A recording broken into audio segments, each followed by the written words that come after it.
Hello and a very warm welcome from me, Emma Nelson, coming to you from Midori House in London.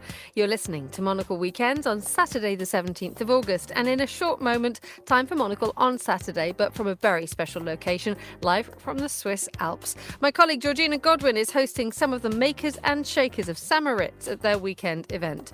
And then at 10 a.m. London time, a brand new episode of The Stack. Fernando Augusto Pacheco speaks to the celebrated creative director and graphic designer Richard Turley about his work with Interview magazine and his redesign of Rolling Stone.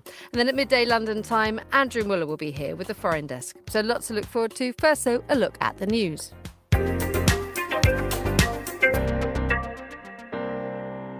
Ukraine says it's destroyed a strategically important bridge over the Russian River Seine. The bridge was used by the Kremlin to supply its troops as Ukraine continues its incursion into Russian territory.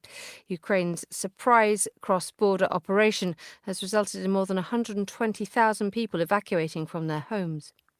Talks aimed at bringing about a ceasefire in Gaza have been paused and will resume again next week.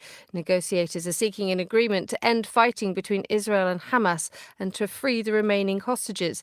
The US President Joe Biden says we're not there yet. A French pilot has died after the jet he was flying during an airshow crashed into the Mediterranean Sea. French authorities said an inquiry's begun to find out what caused the accident involving the 4 Magister aircraft, which was taking part in a commemoration of the 80th anniversary of the Allied forces D-Day landings in Provence. And Swisscom Broadcast has teamed up with the Finnish telecoms corporation Nokia to create a private drone network across Switzerland. Customers will be able to use the drones for inspecting buildings or infrastructure, to assess emergencies and as airborne security guards. The so-called drone-in-a-box service, believed to be the first of its kind to be used across an entire country, will be available from the autumn. And those are the headlines on Monocle Radio. Now it's time to head to Switzerland. The Monocle's caravan has set up camp on the Swiss town of St Moritz for the next couple of days. I'm delighted to say we can join my colleague Georgina Godwin and our editorial director Tyler Brûlé leading the charge. A very good morning to you. Guten Morgen, Grüezi. Good morning, guten Morgen. Very nice to hear from you, Emma. And it's lovely to hear from you. More of a jet stream than a caravan, I would say. Whatever the kind of really posh version of a caravan is, that's what we are. Indeed. Emma, it's been 1 week on since, of course, the Olympic tents came down. And now here we are, of course, in a city which has been home, of course, to Winter Olympics. Not summer, maybe not yet anyway. We'll have to see if that is also part of the plan with makers and shakers, big sporting aspirations as well. We're sorry you're not here with us, Emma, but it's lovely to know that we've got a capable pair of hands in London, and you have just had, as Tyler said, all that wonderful Olympic time. We have. It seems like quite a long time ago. I think Paris needs a sort of a good sit down and a rest, as did an awful lot of the people who came from Paris. It's super intense, but so much fun. But it is delightful. I think we talked about batons last week when you were sitting in this seat, Georgina, and I was out in Paris. And yet this nimbleness of the ability for Monocle just to go anywhere in the world. And I've seen the kit. It can be fitted into 2 tiny suitcases. This is pretty nimble stuff. It is nimble stuff. I have to tell you, they're quite heavy when you're lugging them through an airport. But the baton was nimbly handed over. And here we are. And can I just describe to you how gorgeous this place is? We're in this central square in front of the tourist information place. And just above us, you can see the mountains soaring, green grass and trees, blue sky. If you peek around the corner, there's bits of lake still visible. Tyler, it's exquisite. No, it is absolutely. Emma, of course, you're familiar with the setting up here, even in summertime as well. We also have our Sophie Grove, of course, editor of Confect is with us. Nick Monisse, our architecture and design editor. They're also going to be joining us throughout the day and tomorrow as well. Listeners, we should say that also Monocle on Sunday is also going to be coming from here. But Monocle on Saturday is starting now, is it not, Georgina? It absolutely is. Emma Nelson, thank you very much. Stay tuned. Monocle on Saturday starts now.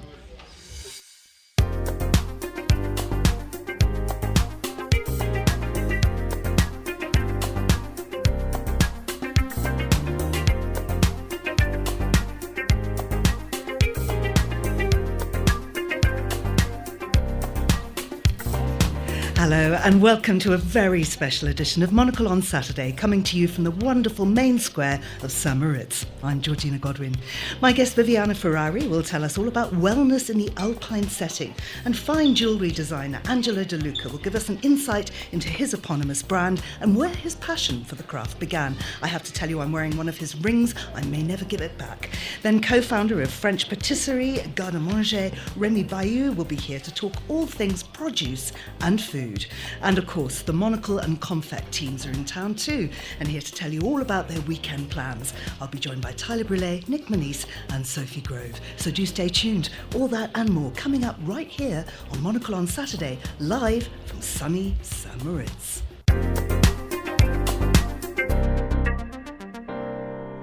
Hello, good morning. And to kick things off, I'm joined by Monocle's editorial director, Brûlé. Tyler, good morning. Good morning, Georgina. Very nice to see you here. It's lovely, isn't it? And perhaps to kick things off, you could just recap for people who weren't able to join us on last night's Daily, just exactly what we're doing here, apart from having a great deal of fun. Well, of course, we dip in and out throughout the season, throughout the year. I've been a fixture in the village for about 2 decades. Hopefully, does that sound all right? I'm not sure. Anyway, it sort of sounds like I'm sort of the village drunk in the square. I'm hopefully more than that. But of course, we have a very long-standing tradition in terms of how we work with St Moritz, of course, with our partners in tourism here, but also a commitment to the village as well. Georgina, you've been up here. Of course, we've done a Monocle Weekender. We had a wonderful author at that time, a gathering, of course, of all of our readers.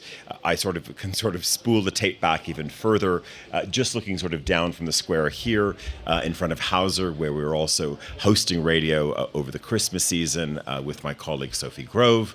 And then we're also here committed with retail as well. So we'll be back. Well, actually, I should say today, in fact, we do have a Monocle little pop-up stand, which is here for the weekend, which is being run by my colleagues Guy and also by Rafi as well. But we're also in the town square at the Hotel Stefani. So when you sort of spin around the roundabout here in the center of the village in the winter season, we also have a shop here as well. So that's one part of it. But this is the next chapter, Georgina. This is the kickoff weekend for a new summer season and event called Makers and Shakers, and it's exactly what it says on the label. Last night, this was sort of the unveiling of it, and it's really a bringing together of all of the creative and design forces, and this we're talking something which extends definitely beyond just the making of buildings or jewelry or whatever it may be. But we're also, as you said at the intro of the program, this is about wellness. This is, of course, about food and production and drink and all of these things. And of course, it's something which is in its infancy, but it's extraordinary, just the sheer amount of talent that is up here. And that's part of this exploration, part of the exploration of figuring out, of course, how do you attract talent? How do you retain talent, of course, in an alpine region? Absolutely, and we're going to hear so much more about that a little bit later on. Now, you're talking about wellness, so I think we should have a tiny break and then get somebody on who really knows about that.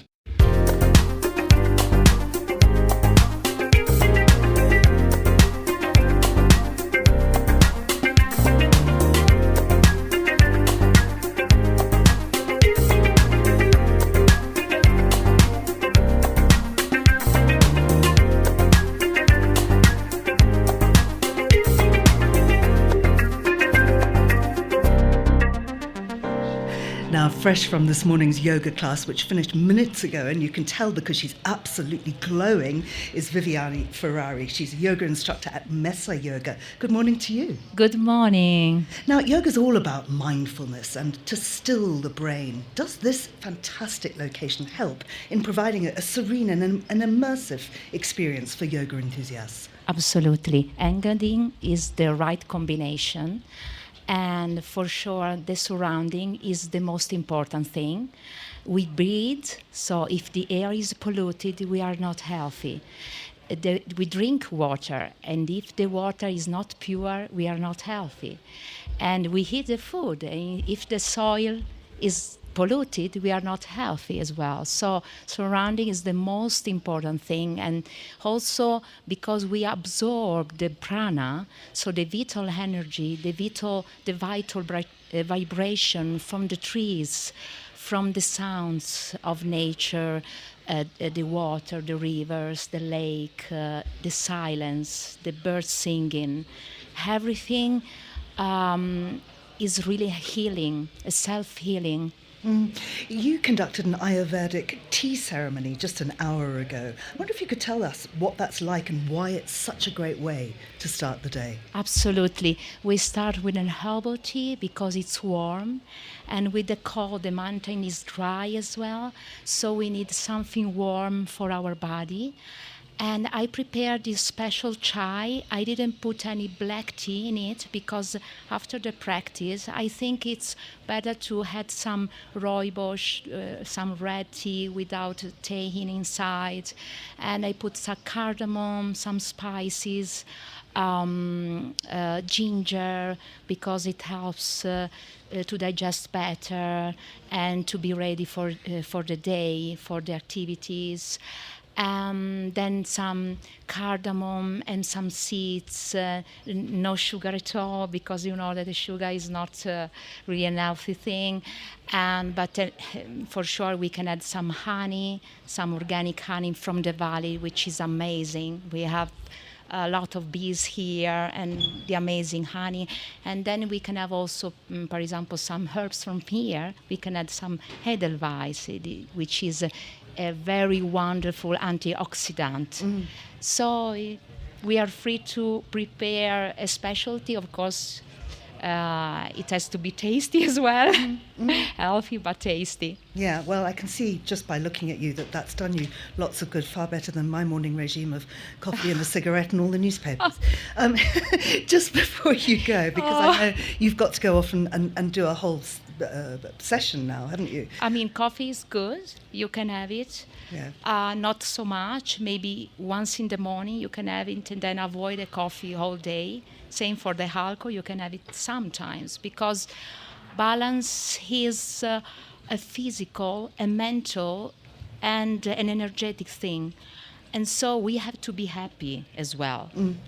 Viviana, just before you go, I wonder if you could just talk to us a little bit about the positive impact nature has on our health and how St Moritz helps with that and how different it is to do it here rather than in a city location. It's completely different. I mean, here you are really deep in tune with nature, and it's very easy to have this feeling because you go out, you climb a mountain, and your day is done. I mean, it's completely different. You have a walk by the lake and in the silence, which is amazing, around 6 o'clock, because one of the most important things is to have a good sleep. So you can wake up early and go to bed early, and so you can have your walk and come back home, have your nice breakfast, taking the time to wake up, not to go so fast in the morning. Just take really the time for yourself and for others, for sure. Viviana, thank you very much indeed. That's Viviana Ferrari. And of course, she is here all weekend. You're conducting yoga workshops. You'll be giving talks and all sorts of things. So if people want to connect with you, you are the stunning woman in white. Viviana. Oh, thank you so much. Thank you. Viviana, thank you very much indeed.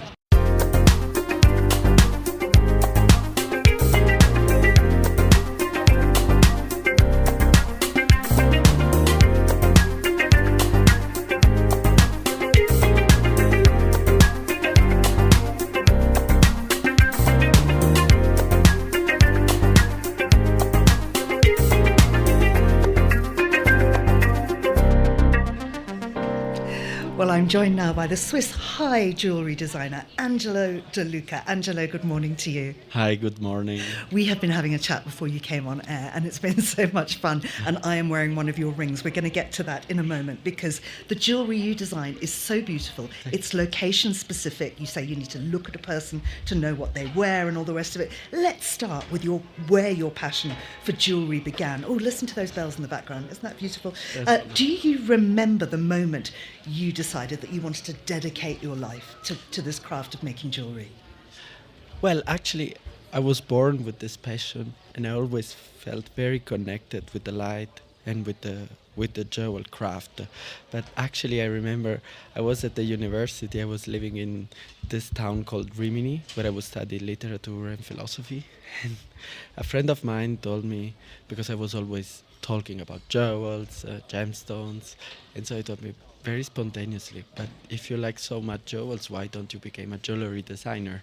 And I was very surprised about this question, and actually in this moment I decided to completely change my life and start to study jewelry, and so I did few masters at that time, and after I started my career. Well, let's talk about the jewellery, because I am wearing one of your mountain rings.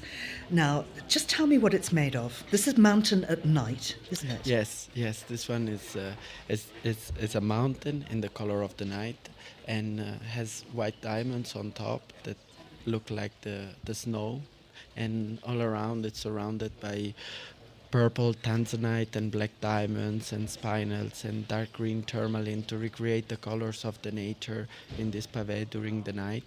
And underneath? Inside you can see there is a little cabochon of moonstone with little diamonds engraved like stars. It's so beautiful. I'm slipping it back on my finger now. Oh, do remind me to give it back. You've also got the summer version of that too, haven't you? And Edelweiss earrings. Yes, I did the Edelweiss earrings and also the Edelweiss bracelet.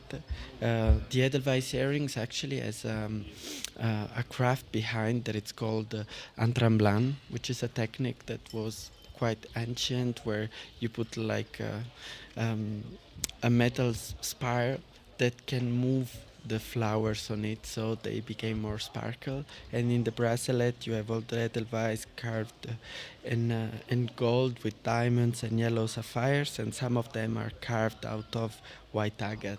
It's just exquisite.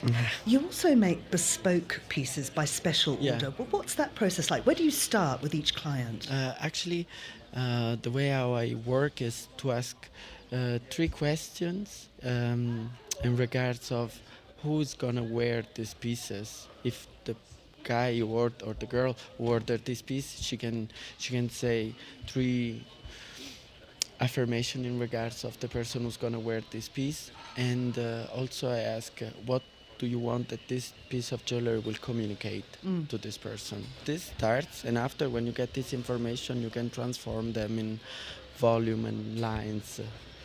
And just describe the craftsmanship required to bring one of your pieces to life. I mean, there's many people there. There's the goldsmiths, the setter. And do you work mostly with local artisans? Yeah, actually I work with mostly with Swiss artisans, mostly from this area, but also from around Switzerland. They are all handmade, and I have to say each craft that I work with is specifically the best that I could find in regards of setting or polishing, and they are all very, very nice people, and they all work with a lot of love and passion. This is very important for me, because otherwise the jewels would not look so beautiful. And they really are absolutely stunning. And it's not just about the jewellery, is it? Even the jewellery box is custom made. Yeah, they are custom made per each jewels that I create. They are done in Rome by an old guy, very nice, that he create for each jewels a specific shape, and I love to do it because each pieces that I do is always unique.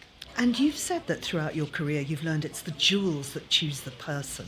Yeah, actually I have to say that often I've seen guests that they were picked up by the jewels. They say often the same things, which is, I don't know how to explain it, but it's like if this is mine. And so actually it's like that, because maybe sometimes you imagine a different person who's going to wear your piece, and so all of a sudden happen that someone is picked up by jewels. And I'm just looking at the jewellery you're wearing yourself. Yes. Just tell us about, obviously you made those for yourself. What was the story you were trying to tell? Of this one, which is actually of a big old European cut diamond. It's around 17 carats. It's a beautiful gemstone, a little bit yellowish, and I create the set in contracts, very simple, very minimal, which is like a collection that I call synthesis, because it's the most simple way to set a gemstone. And the different things that the the golden part arrive on top of the gemstone instead of under, so the gemstone feels very protected, but it's still very easy to wear. And the other ring that I'm wearing is carved as a sapphire with 2 diamonds, and it was from the father of my grandmother, and I always wear it. And the top part is actually the logo of my company. Fantastic. And so where can people find out more about your company? You can find more on Instagram or on my website, and they are always on sale at Super Mountain Market here in St Moritz. Angelo de Luca, thank you very much indeed. We're going to have a discussion a little bit later about what you make for people on a journalist's salary. Thank you very much, Angelo. We will be back in just a moment.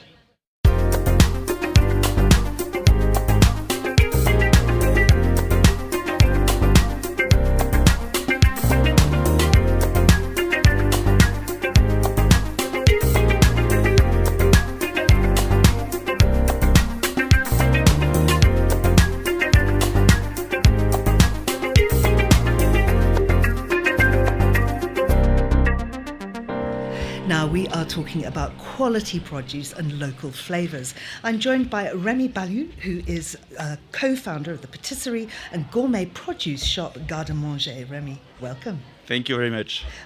So much to talk about because your produce is absolutely amazing. Tell us where Garde-Manger started. When did you and your sister, I believe, Lucy, decide to embark on this journey?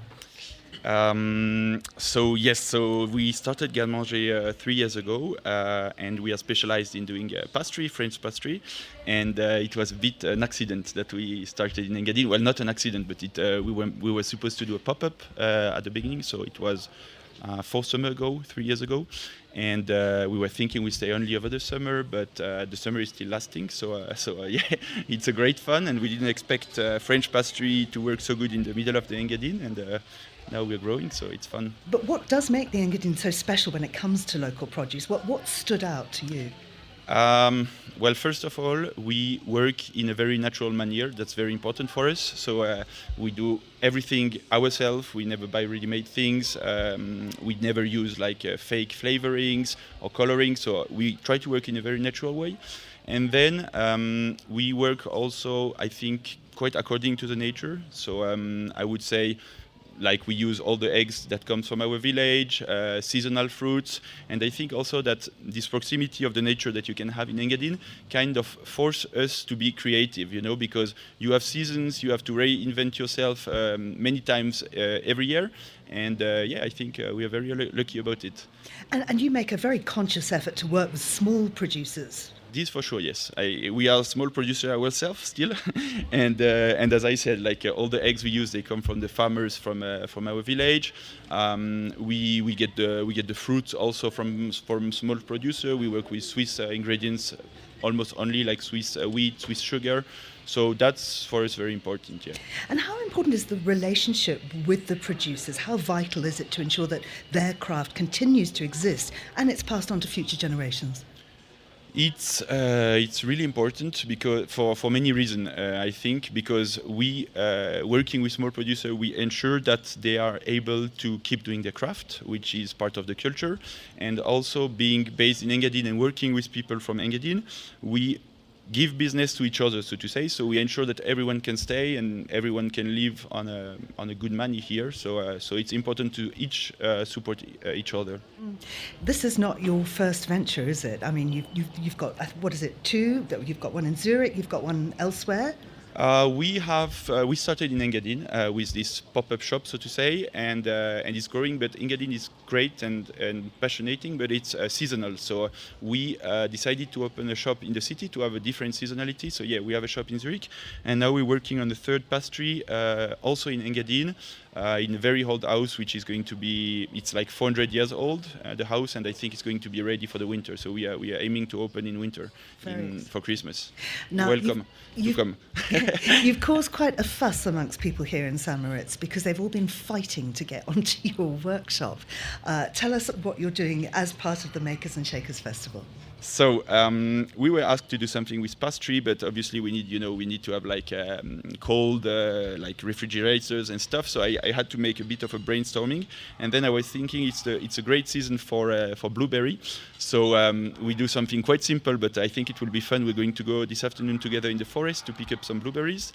And then my sister and I think like 2 of our teams are going to join in the evening, and we're just going to do jam together, so people can go back home with a glass of homemade jam with the blueberries of the valley. Well, I know that our Sophie Grove has managed to kind of circumvent the waiting list and get on that. So we're going to be quizzing her about it later today or indeed tomorrow morning. Rémy, thank you very much indeed. That's Rémy Bailloux.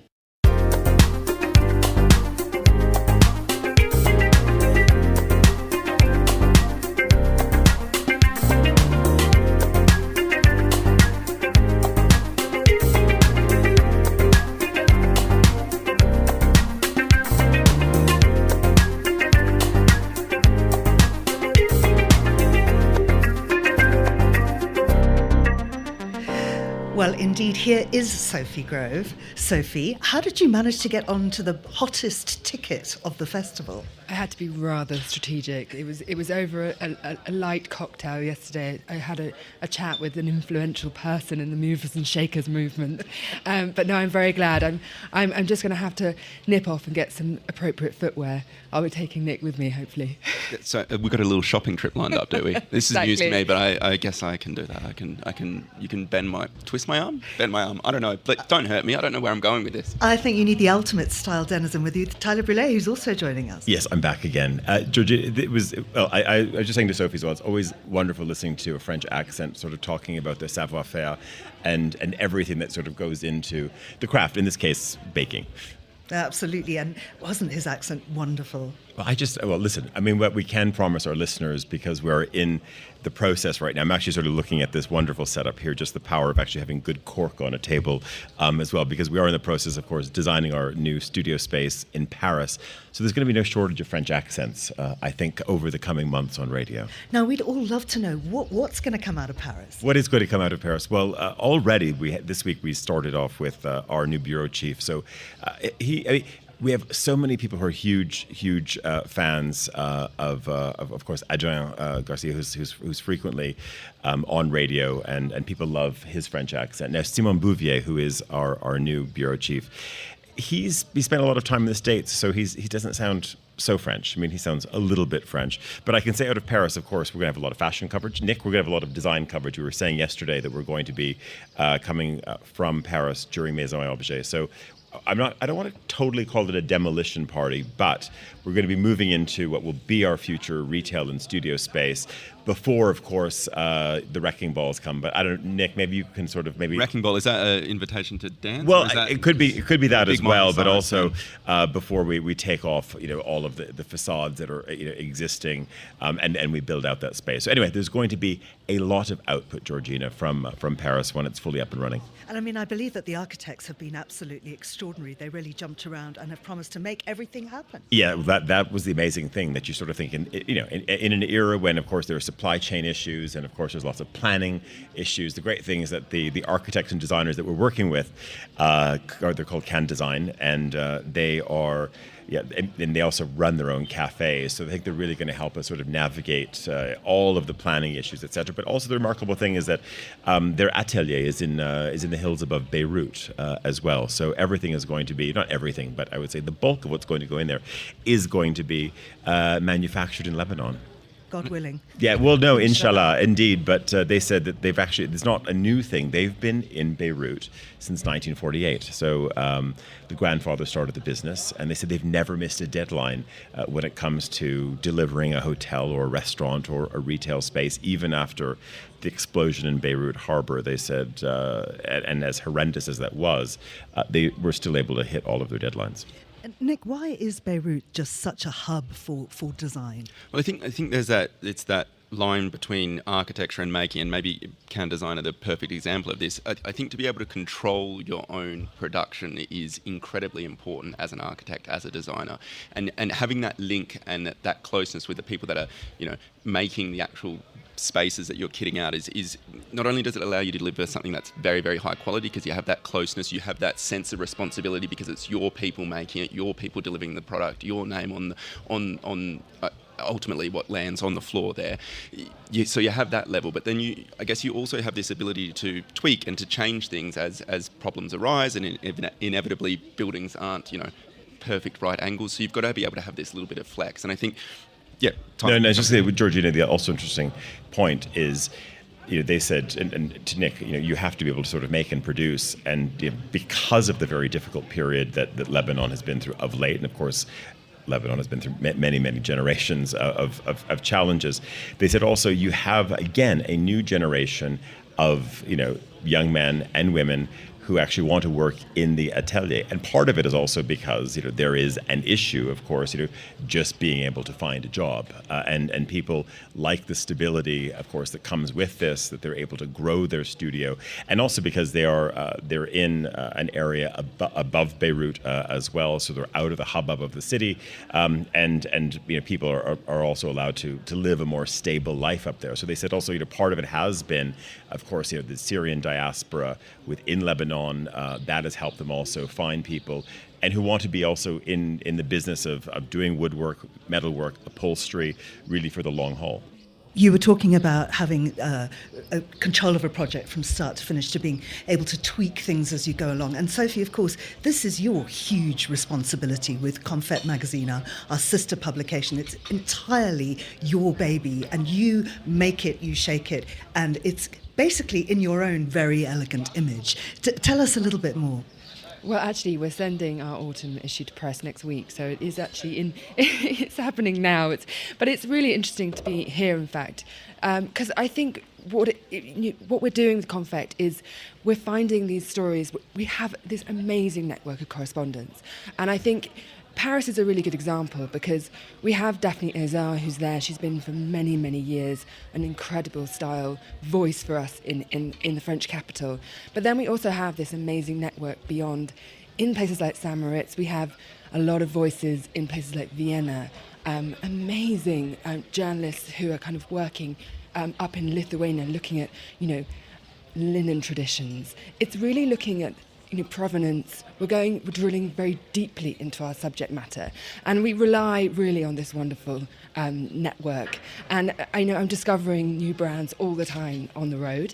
So I think that's really how Confect is created. It's just this wonderful conversation that's continuously rolling. Absolutely. And making things and shaking things, and that's why we're here for the Makers and Shakers weekend here in St Moritz. Tyler, can you tell us finally what it is that you've got your eye on this weekend, because we're here today, and we're here tomorrow? Well, a number of things, and also we've got some other colleagues who are going to be joining us a bit later. Our colleague Mikey Williams is coming from our agency, our colleague Carlos Silberschmidt, they're coming up. So I'm, in sort of the spirit of Makers and Shakers, I'm also just thinking, maybe sort of 2 hours ahead. I know that I've got to write my column tomorrow, so I also have to sort of keep the content story going. So I'm going to scamper down the hill. I'm going to get on with that. Then I have to think about, feeding and watering. Well, or roséing you, or what we're going to do That's the most important part. for lunch today, what happens for dinner, what happens after hours. And of course, there's going to be hopefully a lake dip or something at some point as well. So I'm sort of just, along, of course, to play concierge as well, Georgina. Well, we're so looking forward to the rest of the weekend. And listeners, please do join us. We're here today. We're here again tomorrow. And if you happen to be in the region, come and join us in person. Many, many thanks to everybody, because that's all for this special edition of Monocle on Saturday, coming to you from St Moritz. Thank you to Viviana, Ferrari, Angelo de Luca, Rémy Bailloux, Tyler Brûlé, Emma Nelson, Nick Monisse, Sophie Grove, and Lily Allen. Not Allen, that's the singer. Maybe she is here in disguise, who knows? And of course, a big thank you to our team here in St Moritz. That's Paige Reynolds, Lily Austin, there we go, Carlotta Rebella, who's done a huge amount of work on this show, and of course our sound engineer, Mariella Bevan. Do join us tomorrow and stay with us today. Lots more to come from the Swiss Alps with Monocle. Goodbye, and thanks for listening.